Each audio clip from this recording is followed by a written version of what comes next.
sih. Kalau untuk tes ombak ya yang gratis. itu? Iya, menulis itu harus ada tes ombaknya. Jadi Iya, maksudnya apa itu? Tes ombak itu kan gratis ya. Sebagai kita cari tahu dulu tulisan kita itu diterima nggak sama pembaca. Itu biasanya Bu Ulfa pakai Wattpad.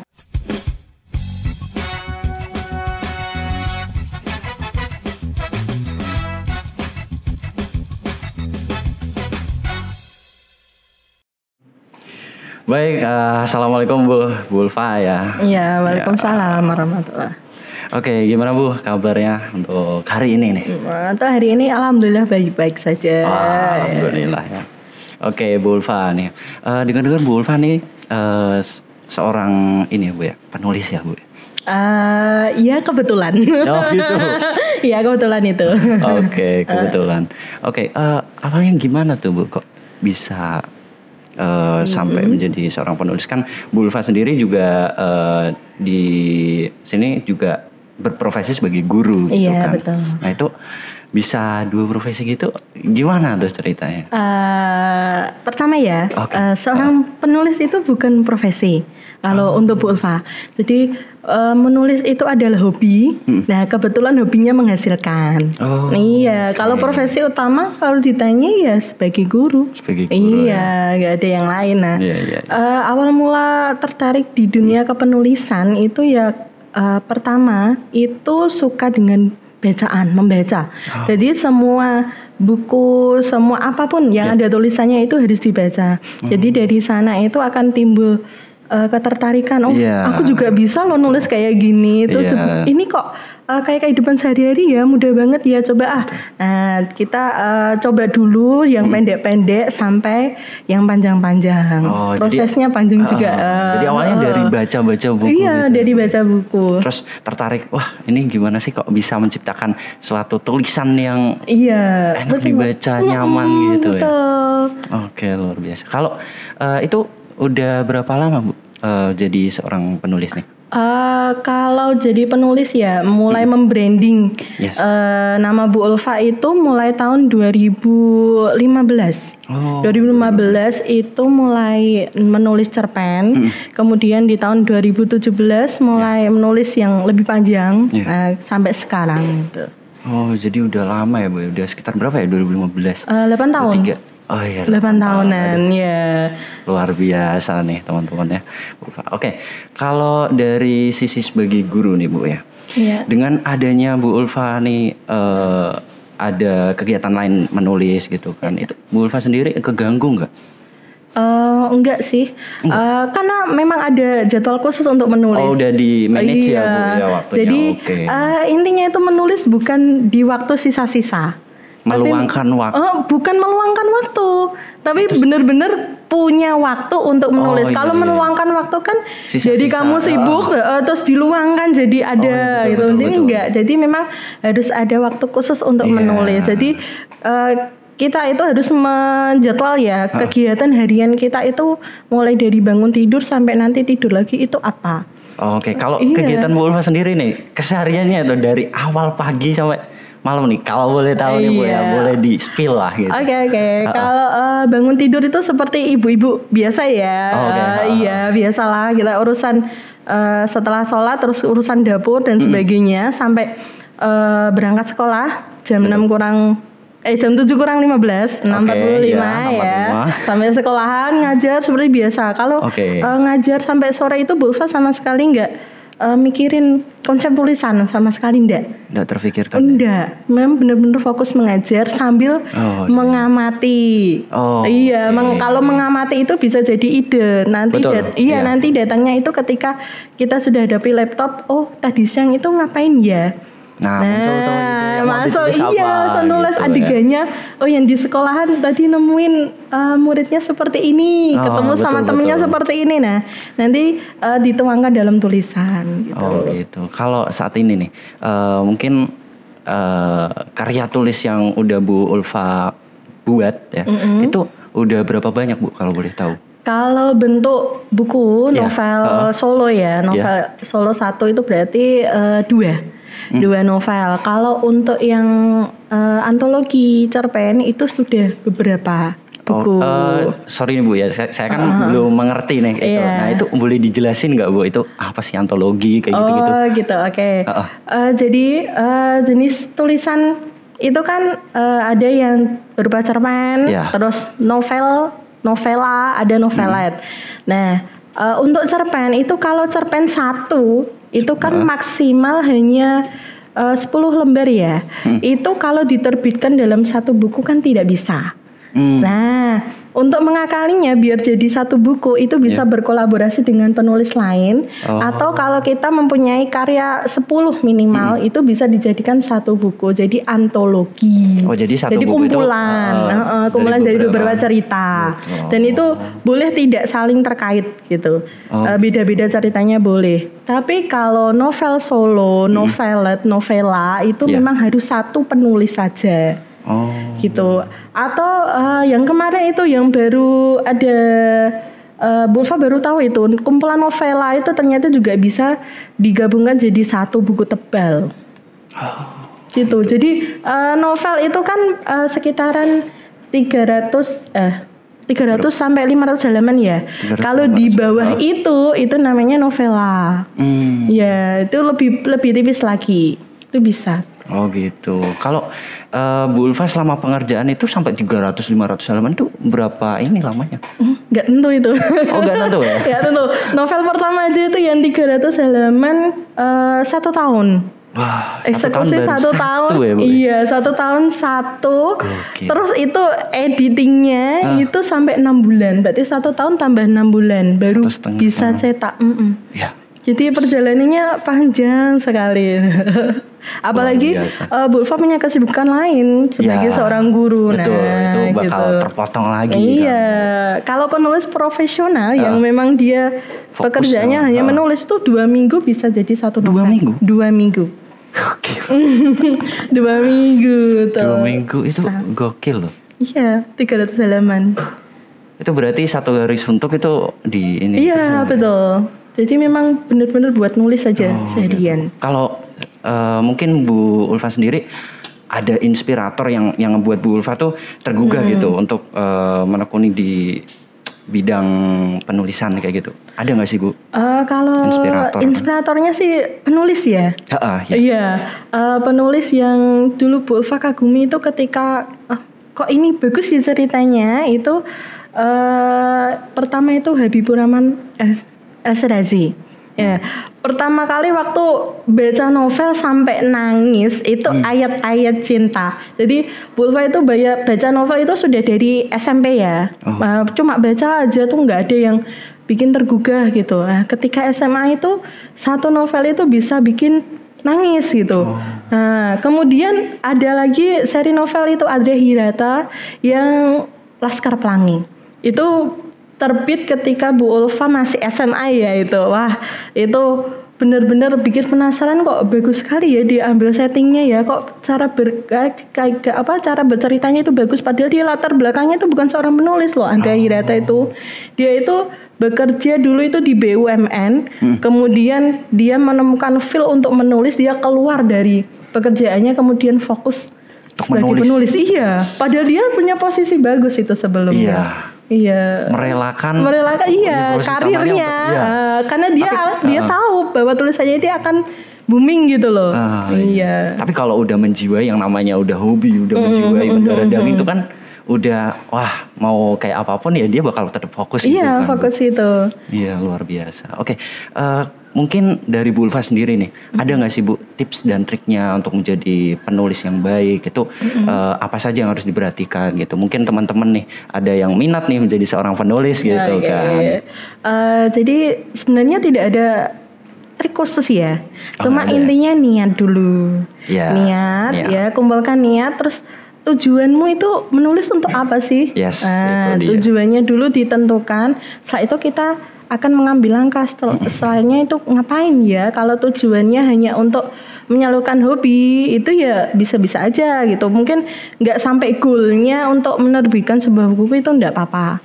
Kalau memang kamu ingin menulis untuk healing, menulis itu bisa untuk healing loh, untuk terapi. Jadi untuk beberapa kasus punya masalah kesehatan mental itu terapinya dengan menulis. Serius Bu, bisa? Serius. Bukannya menulis tuh malah tambah ini ya? Kalau nulis, aduh capek gitu kan? Bukan. Enggak ya Bu ya? Enggak kan. Jadi seorang psikolog itu menyarankan terapi untuk kesehatan mental itu ada yang berupa itu untuk menulis atau menggambar. Jadi apa yang dia rasakan itu harus dituangkan. Iya betul. Iya. Jadi bisa kalau untuk healing ya tujuannya untuk itu aja, untuk memperbaiki mentalnya. Kalau tujuannya itu dia pekerjaan, ya profesi sebagai seorang autor, penulis, ya memang harus ditekuni. Jadi dia harus punya target, misal 1 tahun itu saya harus menyelesaikan 5 tulisan. Jadi dia memang harus menyelesaikan itu.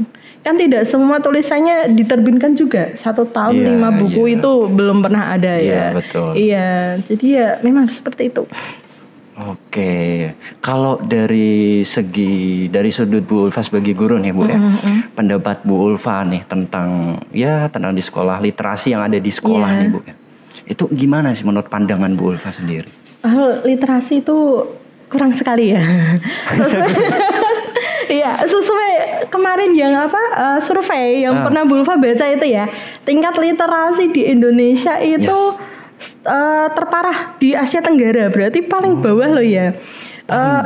Paling bawah. Jadi mereka itu hanya sekedar bisa membaca, tetapi tidak memahami maknanya. Itu dia. Iya, apalagi kalau literasi tambah numerasi. Kan ada numerasi itu literasi numerasi. Itu apa Bu? Kalau numerasi biasa itu kan 1 tambah 1 sama dengan 2. Iya. Tapi kalau numerasi literasi itu beda lagi. Ayah memiliki 1 ayam. Kemudian pergi ke pasar dan membeli ayam lagi. Satu ekor. Nah di jalan ayamnya jatuh kemudian terlindas truk. Nah itu namanya literasi numerasi itu kurang sekali. Gitu. Jadi mengerikan itu kalau literasinya kurang itu. Jadi literasi itu tidak hanya membaca ya. Literasi itu bisa menonton. Nonton film itu literasi. Jadi nonton itu tidak hanya nonton tok. Wes biar nonton sudah gitu. Tapi dipahami itu tujuan filmnya itu apa sih? Itu dia harus tahu. Makanya ketika setelah nonton film itu ada diskusi after kayak gitu. Bukan. Itu memang seberapa dalam kita menangkap pesan dari film itu. Seperti buku juga. Jadi kalau kamu punya komunitas membaca, jadi baca novel, bacanya beda-beda, satu-satu novelnya juga beda-beda. Tapi setelah membaca kita sharing, ini novelnya tentang apa sih, tokohnya bagaimana. Jadi unsur intrinsik yang kalian pelajari di sekolahan itu digunakan dalam itu nanti kehidupan kalian. Oh gitu. Dipakai bener untuk healing kalian lah. Kalau Bu Ulfa membaca itu kan healing, membaca menulis itu healing. Jadi setelah membaca kita tuh sharing, tokoh ini tuh seperti ini. Ada pelajaran yang bisa diambil. Ini tuh jelek, jangan ditiru itu. Seharusnya itu mengambil keputusannya seperti ini loh itu. Dari novel bisa, dari film bisa. Oke Bu, kalau tadi Bu Ulfa sedikit nyinggung tentang komunitas ya Bu. Nah Bu Ulfa sendiri tuh ada nggak sih komunitas sesama penulis gitu? Komunitas kalau di Kudus tidak ada. Tapi Bu Ulfa di luaran Kudus? Iya, di luar Kudus ada 2 komunitas yang Bu Ulfa ikuti secara online ya, dan itu ada kegiatan rutinnya juga. Iya, jadi ada expert class itu kegiatannya itu sebulan sekali ada.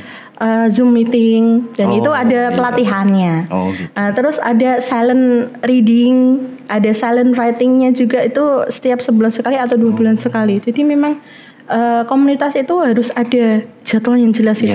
Jadi kita nggak cuma nimbrung doang, nggak ngapa-ngapain terus scroll grup, enggak. Jadi memang harus ada komunitas yang aktif. Iya, betul sekali. Oke, kalau mengenai media yang Bu Ulfa untuk publishing, penulisan Bu Ulfa itu media apa aja nih Bu yang dipakai? Banyak sih. Kalau untuk tes ombak ya yang gratis. Iya, menulis itu harus ada tes ombaknya. Jadi maksudnya apa itu? Tes ombak itu kan gratis ya, sebagai kita cari tahu dulu tulisan kita itu diterima nggak sama pembaca. Itu biasanya Bu Ulfa pakai Wattpad. Oh ya. Ya, Wattpad itu kan gratis. Yes, jadi betul. kita tes ombak dulu.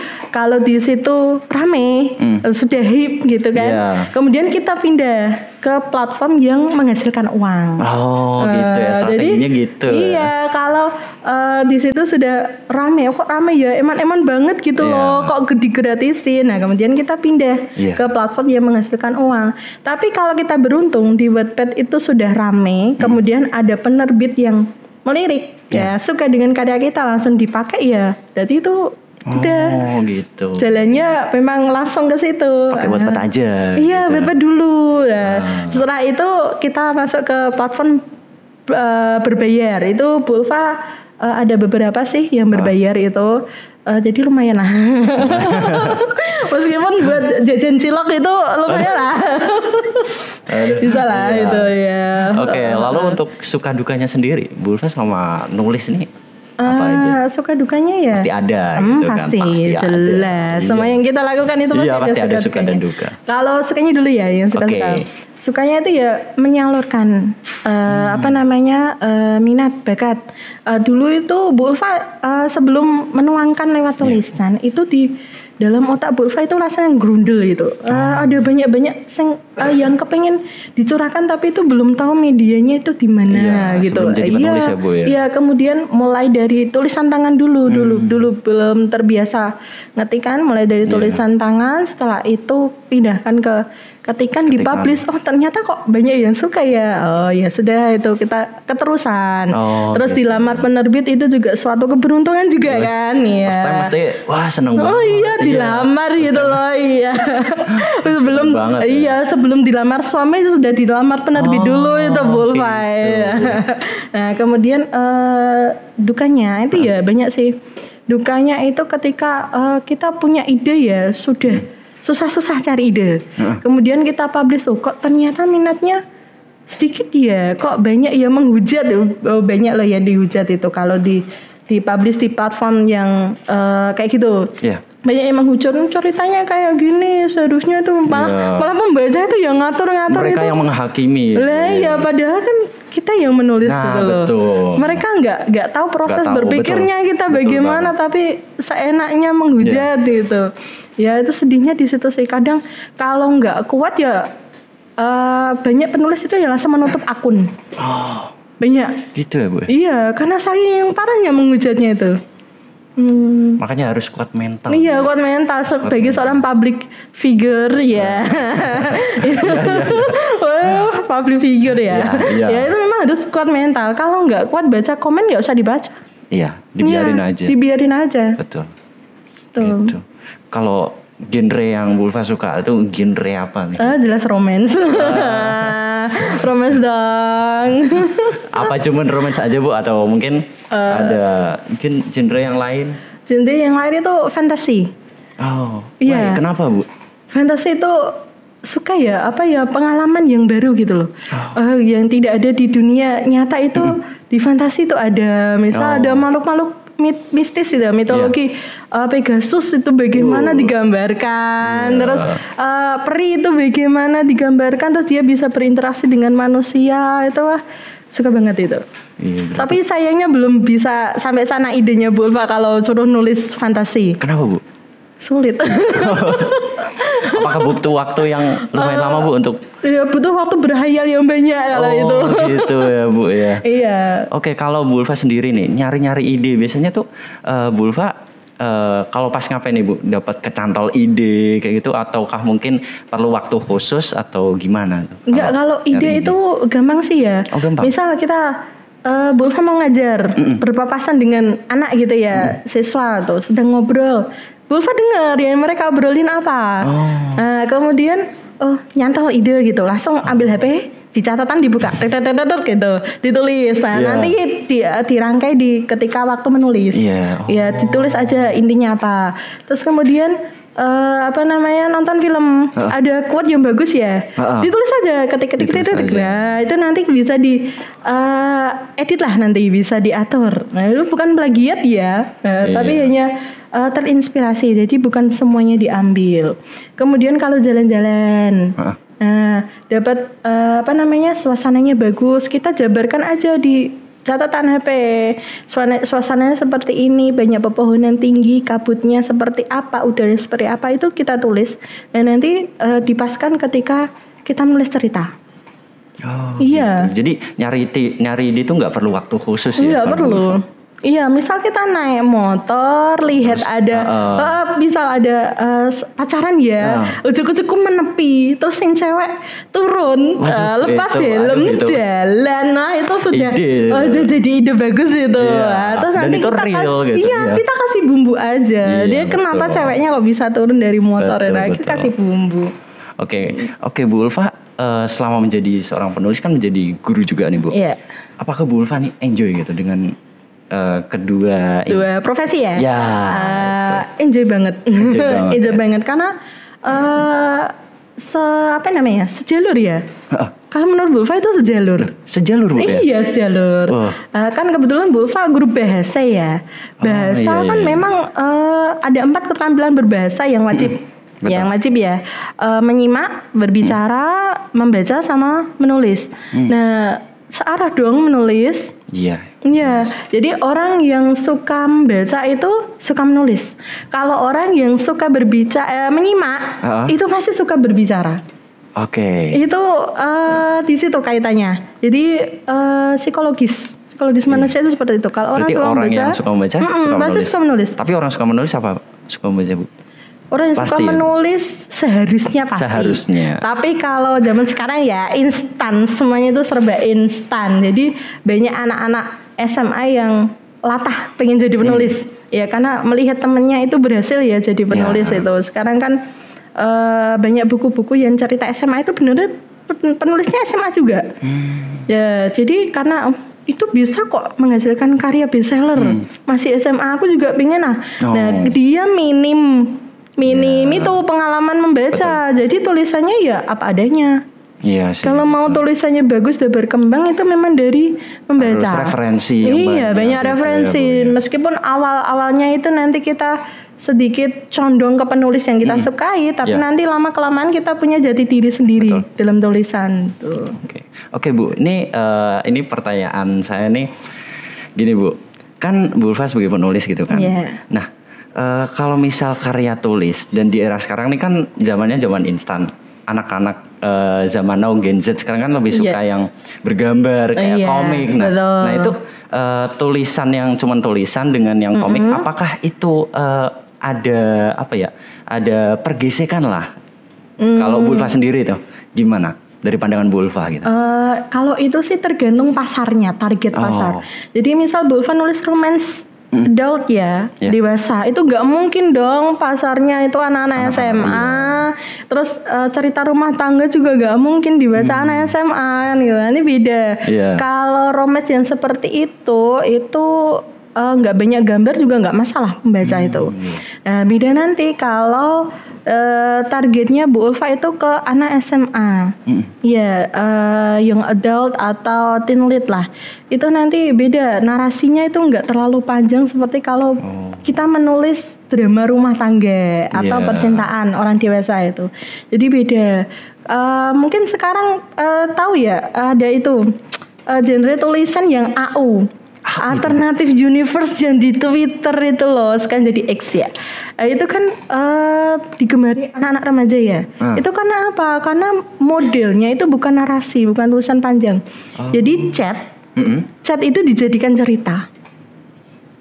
Chatnya itu jadikan cerita. Jujur saya belum tahu loh. Belum tahu malah. Itu terkenal banget itu ya. Nah itu gimana tuh?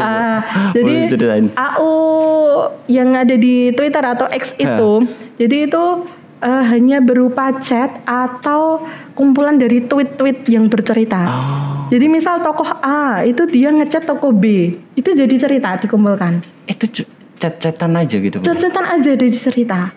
Tapi chatnya ya pakai iFake atau WhatsApp yang fake ya, itu jadi cerita. Atau tweet yang dikumpulkan jadi satu tweet terus dikomen banyak orang, itu bisa jadi cerita. Kalau setahu saya Bu ya, kalau setahu saya itu lebih ke apa ya? Ini di dunia game sih Bu. Itu role play. Nah betul. Kalau dulu iya. Kayak gitu. Dulu kan Twitter itu banyak roleplay ya, roleplay banyak. Nah sekarang berkembang jadi AU. Padahal awalnya itu Alternative Universe. AU itu bukan seperti itu. AU itu sebenarnya karakter asli. Kita gabungkan dengan karakter fiksi. Misal Bu Ulfa itu suka idol ya. Bu Ulfa suka Geno NCT gitu ya. Kemudian Bu Ulfa kan kita tahu ya pekerjaan dia itu sebagai idol, selebritis. Di ceritanya Bu Ulfa itu Bu Ulfa kasih dia pekerjaan sebagai tukang sapu. Nah itu namanya Alternative Universe AU yang asli. Tapi setelah pergeseran makna, yang pergeseran zaman karena anak muda itu ekspektasinya berubah. AU itu seperti itu malah dijadikan kayak teks itu pesan jadi cerita karena teksnya lebih pendek. Iya sih Bu, betul. Iya, padahal sebenarnya enggak itu. Tapi ya karena sudah terlanjur basah ya sudah. Jadi Bu Ulfa juga ngikutin kayak gitu. Oke. Lalu harapan Bu Ulfa sendiri nih Bu ya sebagai seorang penulis nih untuk teman-teman yang lagi nonton atau mungkin teman-teman yang pengen banget nih jadi seorang penulis karena termotivasi dari Bu Ulfa nih. Wah. Aduh, jadi terharu. Pesannya kalau intinya itu jangan terlalu berekspektasi tinggi ya. Jangan berekspektasi tinggi. Karena kalau terlalu tinggi ekspektasinya itu takutnya jatuh sakit. Jadi berjalan saja sesuai arusnya. Betul. Kemudian cita-cita utama itu harus digapai dulu. Dan nanti penulis itu bisa mengikuti kok. Tenang saja. Jadi pokoknya itulah niatnya dulu. Mau apa dulu Mas? Pokoknya semua diawali dengan niat. Dan juga ada kemauan. Betul. Oke, terima kasih Bu Ulfa ya sudah mampir di After School Podcast ya. Dan buat teman-teman ya sampai jumpa di episode selanjutnya nih karena waktunya sudah habis nih Bu ya. Terima kasih banyak Bu Ulfa sudah mau menyempatkan waktunya nih ya. Oke, terima kasih teman-teman dan jangan lupa saksikan episode selanjutnya di After School Podcast, programnya anak sekolah.